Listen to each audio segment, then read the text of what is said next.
look. See that gate on those two? Boy, I love that. I love it. Watch this. See, look at that. Huh? He's travel, can't he? David? He's travel. And the mama does too. So I think her travel.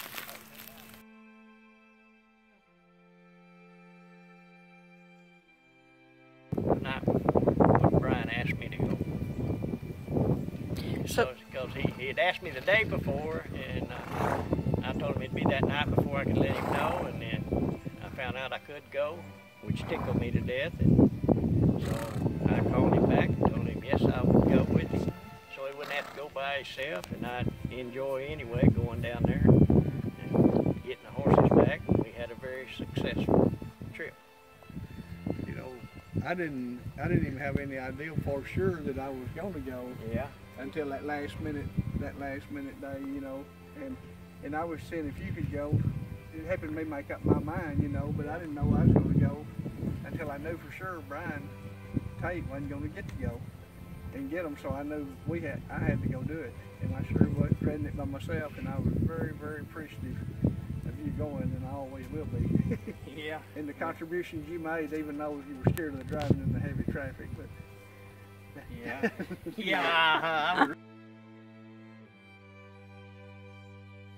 She got a Queen J's Red Fox, and I let Judge Teal have her back in November of '06 because I had promised him if he came he would find something he liked,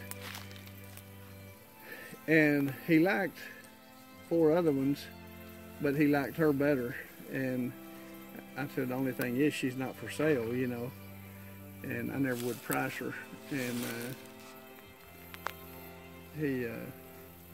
he ended up acting like I was a horse trader. And I said, have you ever heard of a guy named Ben Green? He looked at me and kind of grinned. He said, you mean some horse trading and more horse trading? I said, yeah, you've read his books. He said, I've read everything he ever wrote. I said, well, I am not trying to trade horses with you. And so I said, you can take her, but if you ever get rid of her, I want her back. And he said, well, that'd be easier for me to promise you that because I'll never get rid of her myself. She'll be right there on that place in Comanche County the rest of her life. And I said, well, the only problem with that is you and I both are getting old. I said, what if you was to die? He said, then Jackie there would see to it you get her back. So that was the way we left it in November of '06. So he said, but there's one other problem. You hadn't told me what you want for her.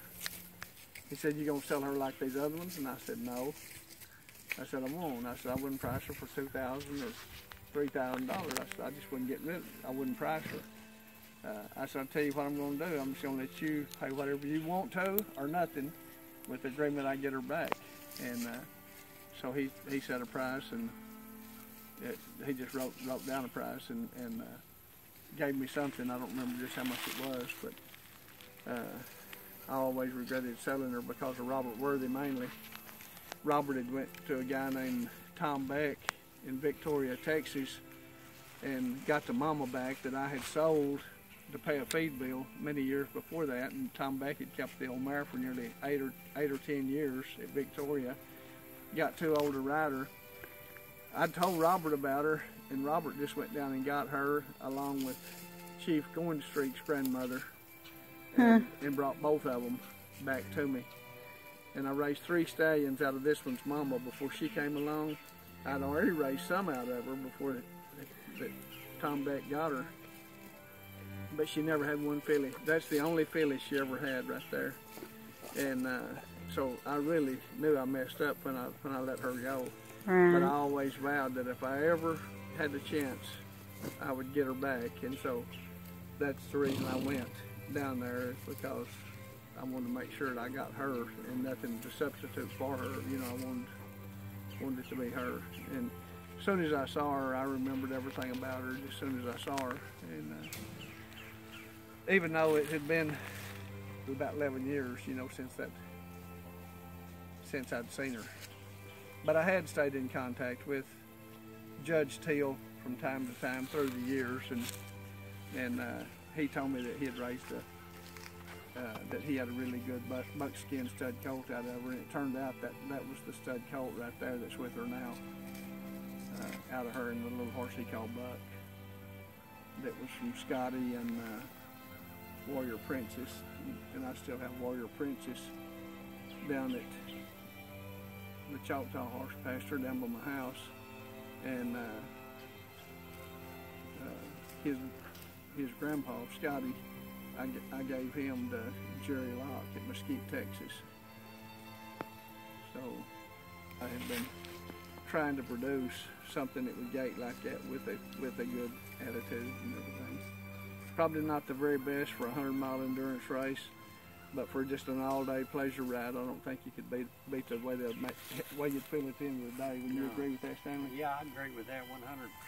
Yeah. So now so Judge Teal's wife has passed away also. She passed away first, so that was the problem. She couldn't get it back to me, and he thought he'd live forever probably, and then he passed away after that. And so his kids didn't know anything about that deal that he and I had.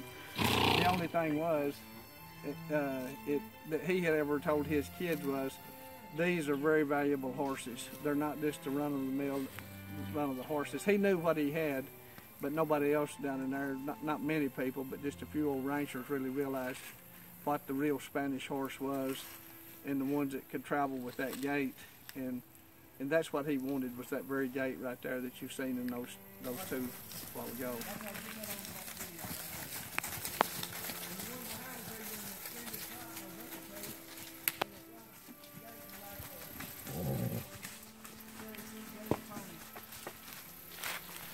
Visiting with people around there, and that was down there at the sale, they all thought these were BLM horses. Yeah. And they weren't. And people come to buy them for killers. You know, they wanted to buy them real cheap to go to a killer. And we went to get one, and we got three to keep that from happening. And it turned out that all of the horses that was at the sale all went to good homes. Mila Coleman bought two, and then got another one for Bryant, the stallion, and then we bought three, and then there was two other really good couples that got the only two that we didn't buy, and they went to good homes for riding horses. So therefore, we knew that a killer buyer had bought the sister to that little Carmelo white one that you videoed there a while ago. And we kept the other two from going to the killer.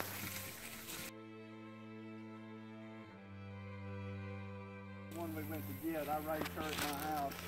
The buckskin was born down in Comanche County, as was the Carmelo, the white one behind. And we didn't intend to buy the white one. And we ended up getting her to keep a killer buyer from having her, and I knew her all over her background, you know. She's really, really good. And then Mila bought her sister back from a killer buyer for a lady over at Soper, and Rebecca Redmond. And so therefore none of them went to a killer. You know, we were real fortunate in that. And that was one of the main objectives we had from the start. My main one was to get this mare, the bay mare here back, and the next objective was to make sure none of them went to a bad home. And we accomplished that. Yeah, even though the killer buyer got one, but Mila got it back from the killer buyer. After we pointed out that that's what he was going to do with her, and she offered him a little bit of a profit and got him back from Rebecca, because Rebecca wanted another one, the one that the other nice couple got, but it went over her price of what she had told Mila to spend. So when it went over that price, she got away. So it was kind of a blessing that the killer buyer had bought the other one, because we knew he would take a profit right then, and it would get it away from him and go to a good home, which it will have a really good home now, you know.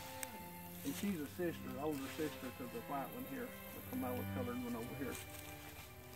Come on, come on. But this little mare really reminds me of our first horses that we ever had as kids, and they actually ran in this bottom back toward the Comanche River for a while, back when I was in grade school. And our old bird mare was bred. She was colored like this one and traveled like this one, and she was bred to a little white stallion like this little mare is, the same color, and got my little mare Chris, Yeah. you know. And that goes back to the horse that you did on Horsetails, the black and white that's on Cloudy Creek, you know. So that all ties together, and it ties together.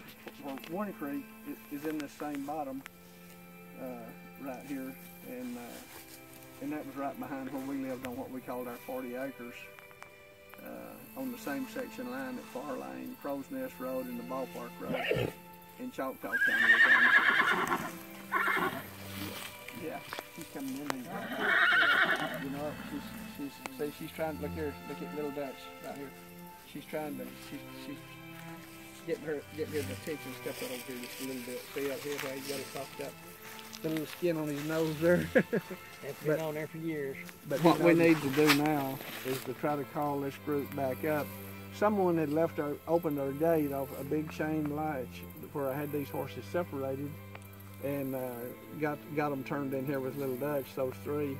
So what we need to do is go back up to the corral. Since this mare's not horsing and she's just been in here for a day, we know she's not bred to Little Dutch right yet, so because they're still kind of fighting.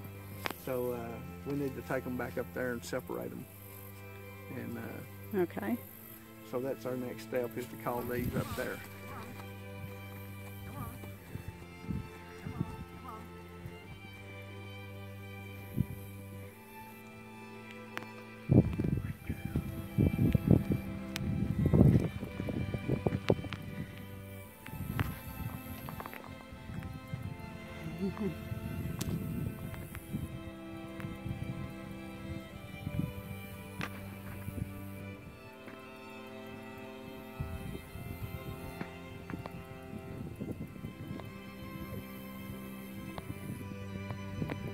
Well, I have been with Bryant for many, many years. Of course, we grew up together, and that's how we, of course, I've always loved these horses because of their endurance. And, you know, I've helped him break several over the years.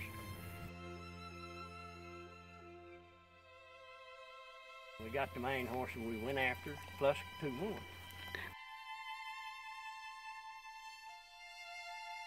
Didn't want them to go to no killer market, so went ahead and bought them. And so the trip was actually a good, successful trip. Enjoyed every minute of it, down there and back. And it was a pretty good little trip to make.